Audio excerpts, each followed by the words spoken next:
continuarmos o estudo da Palavra de Deus, eu gostaria que você já pegasse a sua Bíblia e fosse no livro de Levítico, Levítico capítulo 23.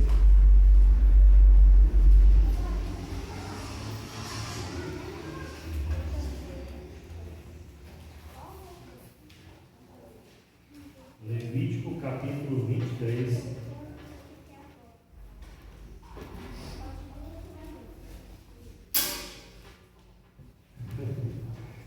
Muita coisa nessa Bíblia aqui vai cair tudo. Levítico 23.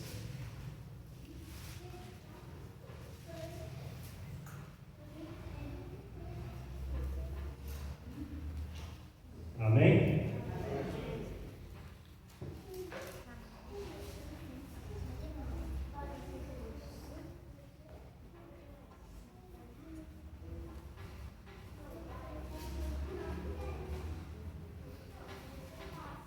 Todos encontraram? Vamos dizer que já está tudo certo. Assim como você está, vamos fazer mais uma oração. Querido Deus, amado Pai, graças te damos, Senhor, em mais este momento onde estamos com a Tua Palavra desta. Senhor, que neste momento o Seu Santo e Bom Espírito nos encha e nos capacite, Senhor, a compreender a Sua mensagem. Derrame esse poder sobre nós. Fique conosco, em nome de Jesus, pedimos e agradecemos. Amém. Nós vamos pedir a paciência de vocês, para vocês me aguentarem mais um pouco, porque dentro dos próximos 50 minutos nós iremos discorrer sobre um assunto muito importante. Pode ser 50 ou não? Como é que está aí a fome aí? Lancharam bem? Eu já estou com fome, né? Então essa é a razão que não vai ser 50 minutos, vai ser um pouco menos, né? Mas eu gostaria de que nós meditássemos um pouco hoje a respeito de um tema que para nós como adventistas é fundamental que a gente saiba. Nós vamos falar hoje sobre o dia da expiação, ok?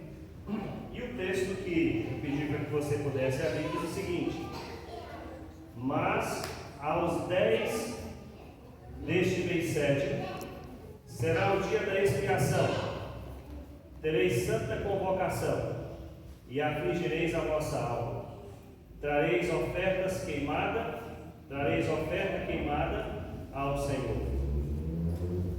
Quando nós falamos a respeito do dia da expiação, vem uma série de coisas na nossa cabeça. E aproveitando essa questão, eu gostaria de falar para você o seguinte: o que de fato significava para o povo de Israel o dia da expiação?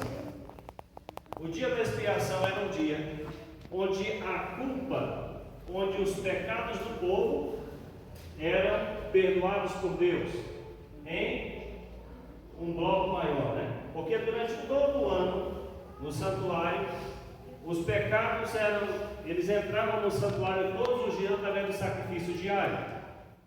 Um sacrifício de manhã ou à tarde era feito. E ali pessoas pecavam e ofereciam vários tipos de animais, não eram apenas cordeiros. Mas o santuário tinha essa dinâmica de, durante todo o ano, receber pecadores arrependidos com os seus sacrifícios. Porém, durante um dia no ano, era feito um dia chamado Dia da Expiação. E aqui, eu gostaria só de dar um significado mais prático, para dizer o seguinte: expiação comunica a ideia de cobrir o pecado por meio de um resgate. E era exatamente isso que acontecia. Para que o pecador de fato não morresse, ele trazia uma oferta, e aquela oferta morria no lugar. O que é que simbolizava tudo isso? Apontava para um futuro onde o Cordeiro de Deus morreria de uma vez por todas para salvar a humanidade. Porque Hebreus diz que o sangue de bodes e de bezerros não eram capazes de justificar pecados. Tudo era apenas um simbolismo que apontava para o verdadeiro sacrifício que era Cristo. Mas eu gostaria de usar essa ilustração do dia da expiação. Claro que que hoje isso já não existe mais, isso ficou apenas como uma coisa do passado, mas eu gostaria de usar essa imagem da expiação, do dia da expiação no santuário, para que nós pudéssemos tirar algumas lições. E a partir de agora nós vamos começar então a entender a respeito disso, né? Expiação também significa purificação de crimes ou faltas cometidas por meio de um substituto. Só completando o significado. Você pode abrir agora, você já está com a Bíblia aberta, né? Levítico 23, e nós vamos ler o texto completo agora, que diz o seguinte, ó, a partir do verso 26 de Levítico 23: Disse mais o Senhor a Moisés: Mas aos 12 dias deste mês sétimo será o dia da expiação, tereis santa convocação e afligireis a vossa alma, dareis ofertas queimadas ao Senhor. Nesse mesmo dia, nenhuma obra fareis, porque é o dia da expiação, para fazer expiação por vós perante o Senhor, vosso Deus. Porque toda alma que nesse dia se não afligir será eliminada do meio do povo. Quem nesse dia fizer alguma obra, a esse eu destruirei do meio do seu povo. Nenhuma obra fareis. É estatuto perpétuo pelas vossas gerações, em todas as vossas moradas. Verso 32: Sábado de descanso solene vos será. Então afligireis a vossa alma aos 9 do mês, de uma tarde a outra tarde celebrareis o vosso sábado. Como era a preparação? Todas as vezes que a gente pensa na questão do dia da expiação, a gente imagina que era um dia e pronto, ponto final. Mas aqui existiu uma dinâmica. Que dinâmica que existiu? Esse dia, a purificação do santuário, o dia da expiação, ele iniciava-se um tempo antes do dia exato, que era o dia 10 do sétimo mês. Toda uma preparação era feita aqui para que pudesse acontecer esse dia. O povo era preparado para isso. E como que era essa preparação do povo? Primeiro, a Bíblia fala que eles tinham que afligir as suas almas. O que seria, traduzindo em miúdos, essa afligir a alma? Era o povo se humilhar diante de Deus, reconhecer os seus pecados. Isso era afligir a vossa alma, né? Segundo ponto, eles teriam que descansar de suas atividades, de suas obras. Que tipo de obras? As obras corriqueiras do dia a dia. Eles precisavam separar-se durante um tempo para a consagração, para pedir perdão pelos pecados, para se humilhar diante de Deus. E por consequência disso, oferecer sacrifícios a Deus, por causa dos seus pecados. E nesse tempo, acontecia no arraial inteiro um tempo de consagração.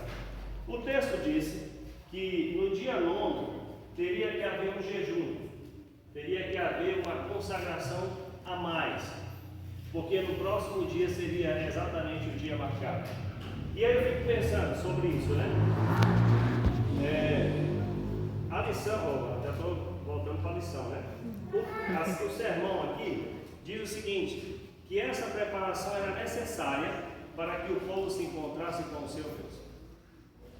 E se caso alguém não se preparasse? O que de fato aconteceria? Pela a ordem das coisas, quando a gente pensa em preparação,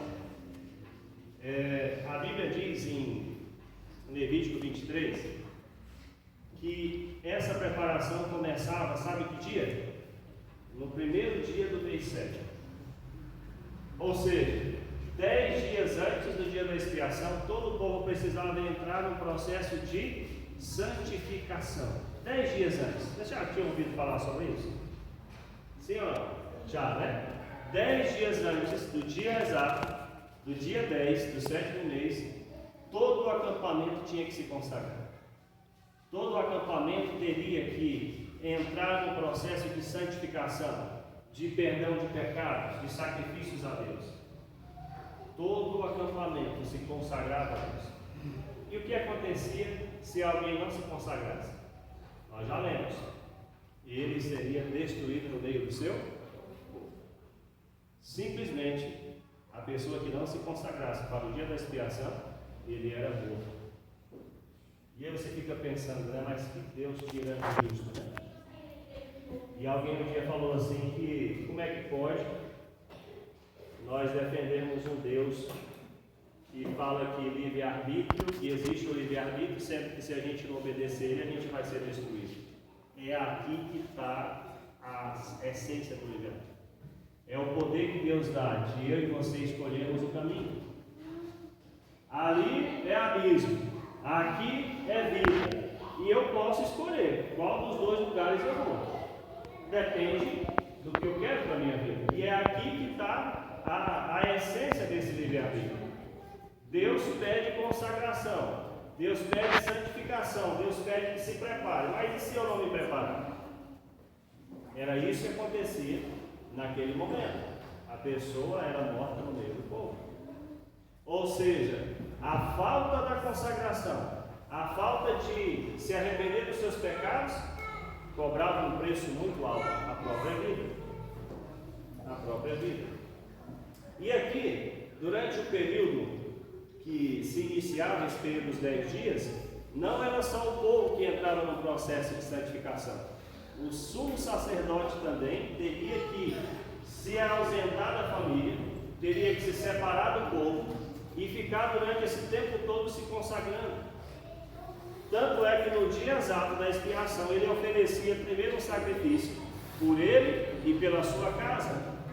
Aquele sacrifício sendo aceito, então ele vinha e fazia todo o restante do processo de sacrifício, que envolvia os dois bodes. Um bode expiatório e o outro azazel, que era mandado para o deserto. Eu não vou entrar nesses detalhes para a gente poder ir no ponto certo aqui. O que acontece aqui? O que me chama a atenção? Deus tinha um dia marcado para encontrar com o seu povo. Quando o sacerdote entrava, o sumo sacerdote entrava no santuário, que a fumaça do incenso subia e cobria todo o lugar santíssimo, a Bíblia diz que essa fumaça que envolvia o lugar santíssimo era exatamente para preservar a vida do sumo sacerdote. Ficava meio embaçado o negócio, né? Ele fala embaçado no sentido de ter muita fumaça. E ali Deus se manifestava de uma forma visível através de uma luz chamada Shekinah. Ali estava Deus visitando o seu povo. Por que eu estou contando tudo isso e meditando em tudo isso? Eu fiquei pensando um pouco a respeito do nosso tempo. No antigo Israel, Deus tinha um dia marcado para visitar o seu povo. Que dia era? O dia 10 do 7º mês. De cada ano. Todos os dias, 7, né? No dia 10 do 7º mês, Deus visitava o seu povo. Dava por volta aí no mês de setembro e outubro, né? A gente não tem um cálculo exato, mas era mais ou menos entre esses 2 meses. Todos os anos, nessa época, Deus visitava o seu povo. E as instruções eram claras. Ou o povo se preparava, se consagrava, ou então a presença de Deus naquele arraial fulminaria que ele não estava pronto. E aí você pode ficar pensando, nossa, que Deus sanguinário, né? Mas não é que Deus é sanguinário. Deus é um Deus de amor porque Ele te adverte antes. Deus jamais vai fazer algo na sua vida sem te avisar, sem te advertir. E aí eu fico pensando, trazendo para os nossos dias, usando a ilustração do dia da expiação, com relação à volta de Jesus. Será que pode acontecer o mesmo, sim ou não? O que vocês acham? A diferença, irmãos, é que nós não temos uma data específica para a volta de Jesus. Essa é a grande diferença. Você sabe que dia Jesus vai voltar, sim ou não? Quem sabe, revela, porque eu ainda não sei, né? Mas a Bíblia diz que não existe uma data específica no cronograma humano para que Jesus volte, mas ele apresenta os tempos. O que nós podemos entender? Como nós podemos, à semelhança do povo de Israel, no passado, Como a gente pode se preparar então para essa volta de Jesus? De que forma? Sendo que se a gente não se preparar, nós sabemos qual será o destino de quem não se preparar, quem não estiver preparado. Mas o que consiste? No que consiste esse preparo? É isso que nós vamos começar a ver a partir de agora. E eu vou me concentrar exatamente aqui. Tito, capítulo 2, verso 13. Por gentileza, abra sua Bíblia. Tito, capítulo 2, verso 13.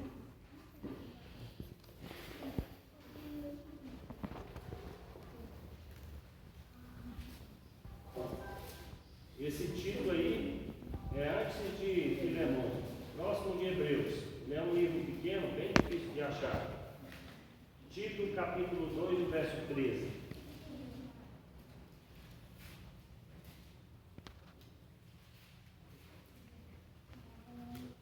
Quando todos encontrarem, nós iremos ver.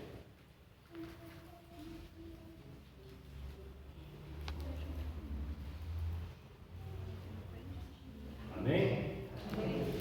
Tito, capítulo 2, verso 13. Diz as seguintes palavras: aguardando a bendita esperança e a manifestação da glória do nosso grande Deus e Salvador Cristo Jesus. Verso 14: o qual a si mesmo se deu por nós, a fim de remir-nos de toda iniquidade e purificar para si mesmo um povo exclusivamente seu, zeloso de boas obras. O que a gente entende, queridos? Que nós, enquanto povo de Deus, estamos aguardando a bendita esperança. É Jesus um dia se manifestar nas nuvens dos céus. Enquanto isso, o texto diz que o seu povo é um povo zeloso de boas obras. Você já ouviu dizer que nós não somos salvos pelas obras? Sim ou não? Sim. Eu não quero afirmar o contrário, porque de fato nós não somos salvos pelas obras, mas eu quero dizer uma coisa: nós podemos nos perder por falta delas. Já parou para pensar sobre isso? Nós não somos salvos pelas obras, mas pela falta delas a gente pode se perder. Vamos ler outro texto? 1 Tessalonicenses 3. 1 Tessalonicenses capítulo 3. Vamos entender algumas coisas a